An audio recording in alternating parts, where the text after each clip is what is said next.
తొలి ముఖ్యమంత్రి ప్రస్తుతానికి బీఆర్ఎస్ పార్టీ అధ్యక్షుడు కల్వకుంట్ల చంద్రశేఖరరావు బీఆర్ఎస్ పార్టీ ఎమ్మెల్యేలను నాయకులను ఉంటారా పోతారా ఇటు బీజేపీతో అటు బీఆర్ఎస్ పార్టీతో మంతనాలు జరుపుతున్నటువంటి వాళ్ళను ఉద్దేశించి మాట్లాడినటువంటి మాటలు.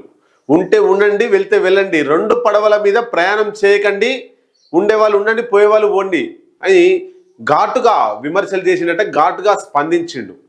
అంటే కొంతమంది వ్యక్తుల్ని బీఆర్ఎస్ పార్టీలో ఉన్నటువంటి మాజీ మంత్రి ప్రస్తుతానికి ఎమ్మెల్యే చామకూర మల్లారెడ్డి అతని కోడలు వీళ్ళంతా కూడా బీజేపీ వైపు పోతున్నారు. అట్లాగే దేశ ప్రధానమంత్రి నరేంద్ర మోడీని కలిసిర్రు. ఆ తర్వాత బీజేపీ పార్టీ ఆఫీస్ నాంపల్లి ఆఫీస్కి పోయి అక్కడ చంద్రశేఖర్ చంద్రశేఖర్ అనేటువంటి సంస్థాగత పార్టీ కార్యదర్శితో మాట్లాడిర్రు. కాబట్టి వీళ్ళు ఇవాళ రేపు బీజేపీలోకి పోయే ప్రమాదం ఉంది.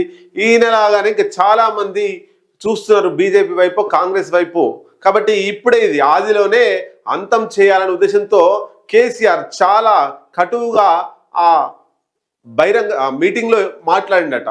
బీఆర్ఎస్ పార్టీ ఆవిర్భావ సభలో అందరిని ఉద్దేశించి మాట్లాడిండు. ఒకసారి ఏం మాట్లాడిండో డెప్త్ గా చూద్దాం. ఉంటావా పోతావా, ఎమ్మెల్యే మల్లారెడ్డిపై గులాబీ బాస్ ఫైర్. అటు కాంగ్రెస్ తోను ఇటు బీజేపీతోనూ మంతనాలు చేయడంపై ఆగ్రహం వ్యక్తం చేసిందట కేసీఆర్. ఎమ్మెల్యే మల్లారెడ్డిపై బీఆర్ఎస్ అధినేత కల్వకుంట్ల చంద్రశేఖరరావు చాలా ఫైర్ అయిందట. అయితే తెలంగాణ భవన్లో నిన్న జరిగినటువంటి ఆవిర్భావ వేడుకల్లో సమావేశం ఏర్పాటు చేసి ఆ సమావేశంలో సాక్షాత్తు కేసీఆర్ చాలా సీరియస్ గా మాట్లాడినట్టు మనకు సమాచారం అందుతుంది. ఆయనను ప్రత్యేకంగా మల్లారెడ్డిని ప్రత్యేకంగా పిలిపించుకొని క్లాస్ పీకినట్టు కూడా తెలుస్తుంది. ముఖ్యంగా ప్రధానమంత్రి నరేంద్ర మోడీని కలవడంపై కేసీఆర్ గుర్రుగా ఉన్నాడట మాజీ మంత్రి మల్లారెడ్డి మీద. అటు కాంగ్రెస్ నేతలతో ఇటు బీజేపీ నేతలతో టచ్ లో ఉండడంతో పార్టీలో ఉంటావా వెళ్ళిపోతావా అని చాలా కటువుగా మాట్లాడినట మంత్రితోటి, మాజీ మంత్రి మల్లారెడ్డితో కేసీఆర్.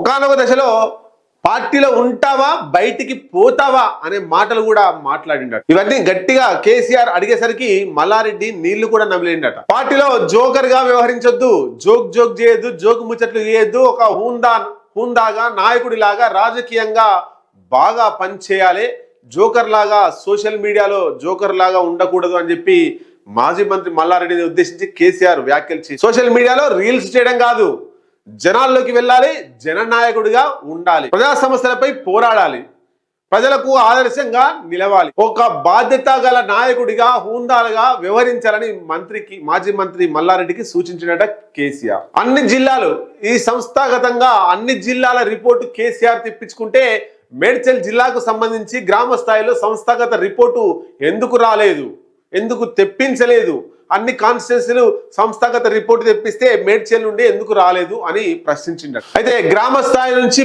పార్టీ పటిష్టతపై గతంలోనే కేసీఆర్ సంస్థాగత రిపోర్టు అన్ని కాన్స్టిట్యున్సీలకు కావాలని అన్ని నాయకులను, జిల్లా ఇన్ఛార్జీలను, జిల్లా అధ్యక్షులను, కాన్స్టిట్యున్సీ ఇన్ఛార్జీలను కేసీఆర్ ఆదేశించిండు. అది బేఖాతరు చేస్తూ మేడ్చల్కు సంబంధించినటువంటి గ్రౌండ్ రిపోర్ట్ ను ఇంకా అందించలేదట. దాని మీద కేసీఆర్ గుర్రుగా ఉన్నాడు. మిగతా నియోజకవర్గాల నుండి రిపోర్టులు వస్తుంటే మేడ్చల్ నియోజకవర్గంలో ఎందుకు రిపోర్ట్ తెప్పించలేదు, అసలు మేడ్చల్ కాన్స్టిట్యున్సీలో ఏం జరుగుతుంది, పని చేస్తావా బయటికి పోతావా అని మల్లారెడ్డిని కేసీఆర్ నిలదీసిండట. నియోజకవర్గ నాయకత్వంలో సమన్వయం లోపించింది, అందరూ కలిసికట్టుగా కలిసిమెలిసి పనిచేయడం లేదు, గ్రౌండ్ లెవెల్లో పార్టీని గాలికి వదిలేశారా, కేవలం సోషల్ మీడియాకే పరిమితమైనరా ఏంటి మల్లారెడ్డి అని ప్రశ్నించినట కేసీఆర్. అయితే దీనికి మల్లారెడ్డి సమాధానం ఇస్తూ తన విద్యా సంస్థలకు ఎదురవుతున్న ఇబ్బందులను తట్టుకోవడం కోసమే అటు బీజేపీ నాయకులను కలుస్తున్నా, ఇటు అధికారులను కలుస్తున్నా, దీంట్లో పార్టీ మారే ఉద్దేశమే లేదు, నేను టీఆర్ఎస్ లోనే కొనసాగుతా అని మల్లారెడ్డి రిప్లై ఇచ్చిండ. ఆ మీటింగ్ అంతా కూడా మర్యాద పూర్వకంగానే కలిసిన నా విద్యా సంస్థల కోసమే అని చెప్పుకొచ్చిండు మల్లారెడ్డి. ఏదేమైనా మల్లారెడ్డికి క్లాస్ ఇవ్వడం కేసీఆర్, సాక్షాత్తు కేసీఆర్, ఇది ఆ బీఆర్ఎస్ వర్గాల్లో చర్చకు దారితీసింది. మొత్తం మీద ఒక మల్లారెడ్డిని ఉద్దేశించి మాట్లాడిన మాటలే కావు, ఎవరైతే బీఆర్ఎస్ పార్టీలో కొనసాగుతూ అటు కాంగ్రెస్ తో అంటకాగుతూ ఇటు బీజేపీతో అంటకాగుతూ ఉన్న నేతలందరినీ ఉద్దేశించి మల్లారెడ్డిని అడ్డం పెట్టుకొని మాట్లాడినటువంటి మాటలు ఇవి.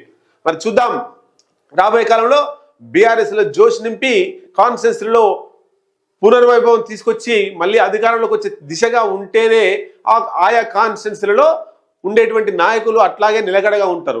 ఏమాత్రం బీజేపీ బలపడుతుంది, కాంగ్రెస్ బలపడుతుంది, బీఆర్ఎస్ రోజు రోజుకి దిగజారిపోతుంది అనుకున్నప్పుడు కేసీఆర్ కాదు కదా, కేసీఆర్ తాత వచ్చి ఆపిన బీఆర్ఎస్ లో ఎవరు ఉండే పరిస్థితి కనబడడం లేదు.